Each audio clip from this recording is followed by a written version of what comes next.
په جوړه سوې غونډه کې د ولایت مقام د دفتر رئیس ترڅنګ اقتصاد، پوهنې، کلیو بیا رغونې، صنعت او تجارت، ارشاد حاجي اوقاف، کډوال او بیرته راستنېدونکو چارو، عامه روغتیا، ښاروالۍ، ابیارۍ ریاستونو رییسانو استازو د ګډون سره سره په دغه ولایت کې د میشتو غیر امارتي ادارو مسؤلینو هم برخه لرله. د دغه ناستې په پیل کې د اقتصاد ریاست مرستیال ښاغلي منیر احمد زغم خبرې وکړلې. د نننۍ غونډې د موخې د بیانولو ترڅنګ یې ویل چې غیر امارتي ادارې مسؤلین باید د خلکو اړتیا ته په کتو سره د ولس چوپړ وکړي. زیاته یې کړه چې مؤسسات باید د کار جواز ترلاسه کولو ترڅنګ په خپلو خالي بستونو کې د ازادې سیالۍ له لارې خلک په دنده وګماري.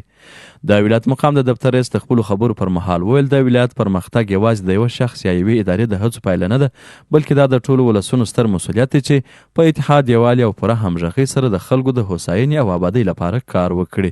ښاغلي حذیفه هلمند یو سرحدي ولایت په ګوته کړ. ویل چې دغه ولایت د ډیورن فرضي کرښې د ها غاړې او ایران هیواد څخه زرګونه کورنۍ هیواد ته راستنې سوي او لا هم د راستنېدو په حال کې دي. د په خبره راستنې سوي کورنۍ په هره برخه کې پوره لاسنیوي ته اړتیا لري چې باید ورسره هر اړخیزې مرستې وسي.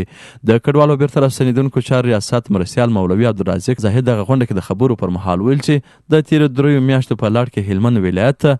3353 کورنۍ راستنې سوي دي چې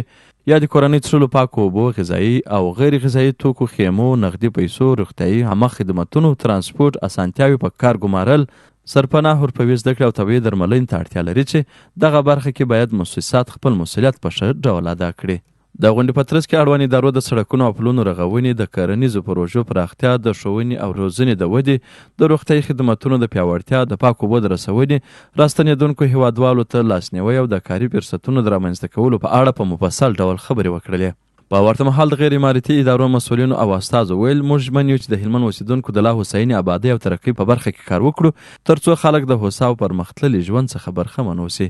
مؤسساتو مسؤلینو ویل چې موږ به د دولت سره په همغږۍ د راستنېدونکو هیوادوالو لپاره د مرستو په رسولو کې خپله همکاري لا پراخه کړو ترڅو د راستنېدونکو هیوادوالو د ستونزو کچه راټیټه سي.